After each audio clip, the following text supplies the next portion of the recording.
जय गुरुजी। मेरा नाम प्रियंका पुंज है। मैं आज अपना सत्संग शेयर करना चाहती हूँ।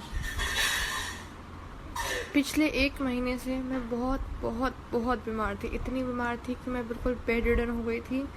मेरी ज़िंदगी कुछ 15 दिनों के लिए कुर्सी स्ट्रेचर इस पे ही रह गई थी बस। मेरे को मल्टीपल स्क्लेरोसिस है, जिस वजह से मेरे को MS का अटैक हुआ था। मेरी पूरी लोअर बॉडी नम थी, गर्दन से नीचे सब कुछ नम हो गया था। मैं अपने पैरों की उंगलियां तक नहीं हिला पा रही थी।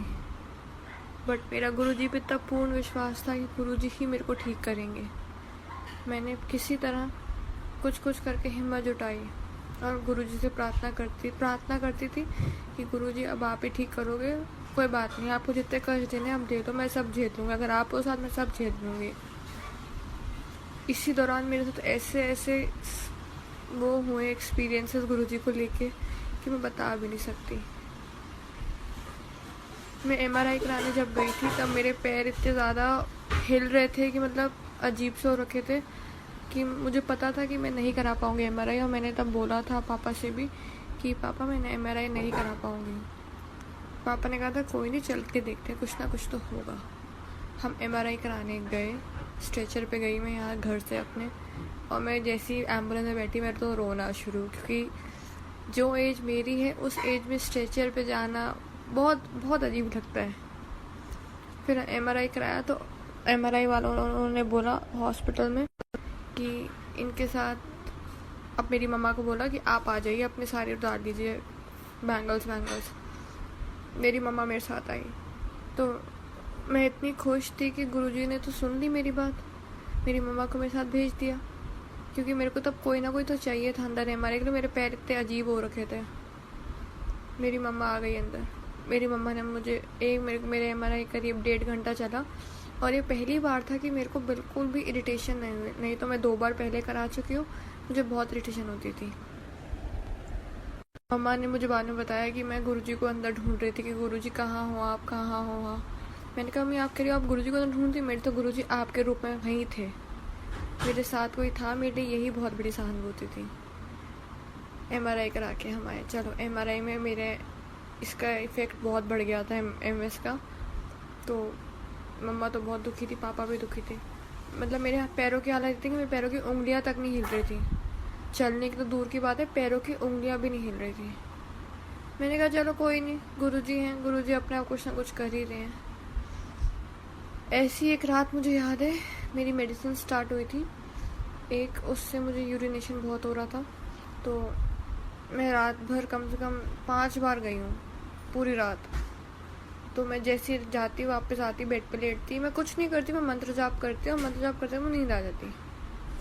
मैं फिर जाती हूँ, मंत्र जाप करती हूँ। मतलब मैं उस रात में जितनी बार भी उठी मैंने मंत्र जाप करा है। और अगले दिन से मेरा सब कुछ कंट्रोल में, यूरिनेशन वगैरह। मेरा ऐसी एम्स में अपॉइंटमेंट था। अब मेरे पापा मेडिकल बिजनेस के ही हैं, तो मेरे को तो आदत ही नहीं कहीं वेट करने की। हम तो जहाँ जाते जल्दी नंबर आ जाता है। मेरा एम्स में अपॉइंटमेंट था। मैं सुबह 9 बजे की गई हुई थी। मैं इतनी ज़्यादा फ्रस्ट्रेट हो गई थी कि एक तो मैं व्हील चेयर पे, ऊपर से वहाँ पे इतने पेशेंट, मुझे अच्छा नहीं लग रहा था बिल्कुल भी। मैं बोल रही बार बार कि नहीं अब घर चलो। मेरी मम्मा ने फिर मुझे समझाया कि चल तू गाड़ी में जाके सो जा थोड़ी देर, अब आए तो थोड़ा देखते हैं। मैंने कहा अच्छा ठीक है। मम्मा पापा ने मुझे कुछ खिलाया विलाया और मैं सो गई गाड़ी में जाके।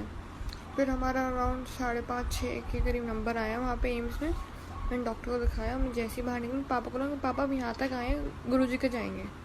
उस दिन वेडनेसडे था और हम गए गुरुजी के। मैंने कहा कोई बात नहीं, मंदिर बंद है, मैं बाहर से ही माथा टेकूंगी, मेरे लिए इतना ही बहुत है, कोई दिक्कत नहीं। हम गए। पापा ने, एक अंकल वहाँ पे जल प्रसाद ले रहे थे किसी के लिए। पापा ने बोला कि हमें मिल सकता जल प्रसाद। उन्होंने बोला हाँ बिल्कुल। वो 3 ग्लास ही लाए अंदर से सेवा अंकल, और मैंने पूरा जल प्रसाद पिया। और आप यकीन नहीं मानोगे, जल प्रसाद पीते ही मेरे को अपने ना हाथों में स्ट्रेंथ लगी। मेरा लेफ्ट हैंड पूरा नम था, हिलता नहीं था, मुड़ा हुआ था, जैसे अजीब सा हो जाता है एकदम ही। जल प्रसाद पीते ही मुझे अपने हाथों में स्ट्रेंथ लगी। फिर मैंने जब डॉक्टर ने, मेरे फिजियो ने थोड़ा करा तो चलो वो तो चल ही रहा था, फिजियो की चीज़ें। इसके बाद हम जिस दिन हम एक और डॉक्टर के पास गए थे बीच में, कल्याण बैनर्जी के पास। फिर जैसे ही हम वहाँ गए, वहाँ भी पूरा दिन लगा। तो मैंने कहा था कि नहीं सॉरी, बीच में, हाँ वहाँ भी पूरा दिन लगा।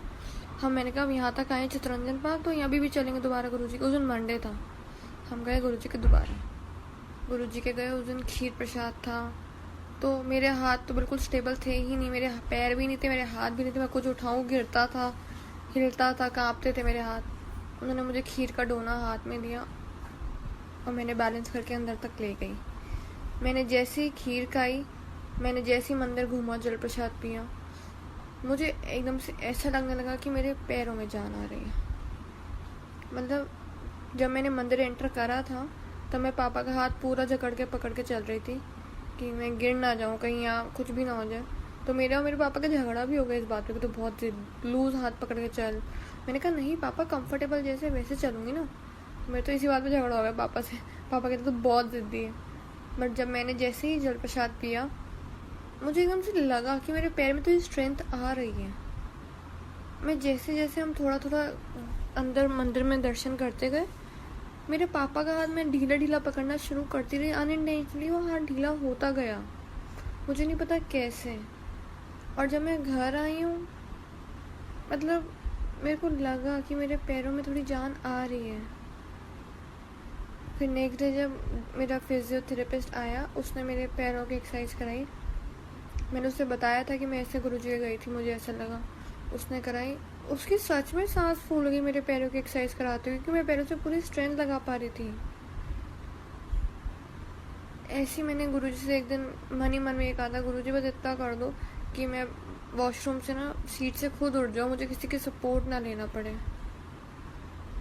तो गुरुजी ने अपने आप कुछ एक दो दिन में ऐसा कर दिया, एक दो दिन, मुश्किल से एक दो दिनों में ऐसा कर दिया कि मेरे को सच में किसी की सपोर्ट की जरूरत नहीं। मैंने दीवार पकड़ पकड़ के उठना सीख लिया। मेरे लिए इतनी बड़ी अचीवमेंट थी ना ये, बहुत बड़ी। मतलब गुरुजी कैसे कैसे सारी बातें सुन लेते, कैसे। इस दौरान तो गुरुजी ने मेरी इतनी चीज़ें सुनी है। मैंने एक दिन डॉक्टर से कहा था अपने कि मैं शॉपिंग करने जा सकती हूँ, कि मेरा बर्थडे आने वाला था। तो डॉक्टर ने कहा देखो उम्मीदें मत रखो, बाकी करते रहो एक्सरसाइज, उम्मीदें मत रखो बस। अब फिर गुरुजी ने मुझे उससे पहले ही, जब मुझे मतलब मेरा बर्थडे आने वाला है, उससे पहले ऐसा कर दिया कि मैं जाके आराम से शॉपिंग भी करूँ, क्योंकि गुरुजी को पता है उनकी बच्ची इतनी बुद्धू जल्दी है कि इसको शॉपिंग करा दो, खुश हो जाएगी ये। और मैं सच में खुश हो गई। गुरुजी ने आराम से पूरी शॉपिंग वॉपिंग कराई। पता नहीं गुरुजी कहाँ से हमारी ज़िंदगी में आए हैं, कहाँ से और कैसे कैसे हमें ब्लेस कर रहे हैं। मेरे पास इतने एक्सपीरियंस है ना छोटे छोटे कि मैं शेयर करना चाहूँ तो इतना अच्छा सत्संग, बड़ा सत्संग बनेगा ना इस चीज़ का। एक स्वातिपुरी हैं, उन्होंने मेरे को बताया था, मैं गुरुजी के बर्थडे वाले दिन, बर्थडे से एक हफ्ते पहले टप्पे चल रहे थे, उस टप्पों में बातें होती थी। तो मेरी में स्वातिपुरी दी से बातें होनी शुरू हुई। तो उन्होंने मुझे बताया था, मैंने उन्हें बताया था कि मैं बेड रिडन हूँ, ऐसे ऐसे है मेरी हालत, मैं हिल भी नहीं पा रही हूँ। मतलब मुझे बेड से उठाने के, अगर मैं लेटी हूँ तो मुझे बिठाने के लिए भी मेरे पापा मम्मा मुझे पीछे सपोर्ट देते थे, तब जाके मैं उठ पाती थी। तो स्वातिपुरी दी ने मुझे बताया था कि तुम एक काम किया करो, रोज़ ना गुरुजी का स्वरूप अपने हाथ से साफ किया करो और चंदन का तिलक उसमें लगा, उस फोटो में गुरुजी के स्वरूप में लगाया करो और उसी फिंगर से अपने माथे पे लगाया करो। अब मेरी तो हालत थी नहीं ऐसी कि मैं ऐसा कर पाऊँ, तो मेरे पापा करते थे ऐसा रोज़। फिर एक दिन ऐसे मेरे मन में आया कि पापा मैं करूँ आज। पापा ने कहा हाँ कर। तो मैंने उनके चंदन लगाया, आपने लगाया वही चंदन। फिर मेरा शाम को जब फिजियो आता है, उसने मुझे शाम को वॉकिंग कराई थोड़ी घर के अंदर ही। मैं फर्स्ट फ्लोर पे रहती हूँ, तो मुझे पूछा कि सीढ़ियाँ उतरे। मैंने कहा हाँ उतरते हैं चलो। अब मेरे को तो बहुत डर लगे सीढ़ियाँ उतरने में, क्योंकि मैं अप्रॉक्स 15-20 दिन, एक महीने से मेरी ज़िंदगी सिर्फ स्ट्रेचर की थी। मैं अगर नीचे जाना है तो मैं स्ट्रेचर पे जाती थी, उसके अलावा मैं नीचे गई ही नहीं। तो उसने मेरे को सीढ़ियाँ उतरवाई और बाहर कॉलोनी का एक चक्कर कटवाया। मुझे अंदर से इतनी अच्छा लग रहा था, इतने टाइम बाद घर से बाहर निकल के इतने अच्छा। मैंने कहा मैंने आज ही गुरुजी के स्वरूप पे चंदन लगाया था और गुरुजी ने आज ही ये कर दिया। मतलब आज ही करिश्मा कर दिया। स्वरूप पे चंदन पापा लगा रहे थे, बट जब मैंने लगाया तो गुरुजी को तभी ये करना था। मतलब कैसे, क्यों? मतलब सच में गुरुजी कहाँ से आए हैं हमारी जिंदगियों में? मेरे डॉक्टर तक ने देख लिया कि मैं बहुत सेंटी हो रही हूँ। उसने मुझसे पूछा कितने टाइम बाद उतरी हैं सीढ़ियाँ। मैंने कहा 1-1.5 महीने बाद। कह रहा चलो चलो रो मत पड़ना। बट मैं अपने आप को इतना ब्लेस्ड फील करती हूँ, इतना ज़्यादा ब्लेस्ड फील करती हूँ, मैं कुछ कह ही नहीं सकती इस चीज़ को लेके। गुरुजी मेरे दिल की बातें पहले ही सुन लेते, पहले ही सब कुछ कर देते हैं। अब तो बस दिल से गुरुजी के लिए बस बहुत सारा शुक्राना निकलता है। इतनी ज़्यादा हालत ख़राब थी, मेरे पापा तक रो पड़े थे मेरे को ऐसे देख के। मुझे भी रोना आ गया था, क्योंकि नहीं हूँ ऐसी। मैंने आज तक सबकी सेवा की है, कभी करवाई नहीं है। मुझे अच्छा लगता है औरों की सेवा करना, बट मेरी कोई सेवा करे मुझे उसमें बहुत दर्द होता है कि मैं ऐसी लाचार आ चुकी हूँ कि इन सबको मेरी सेवा करनी पड़ रही है। बट गुरुजी, गुरुजी, गुरुजी, जय गुरुजी।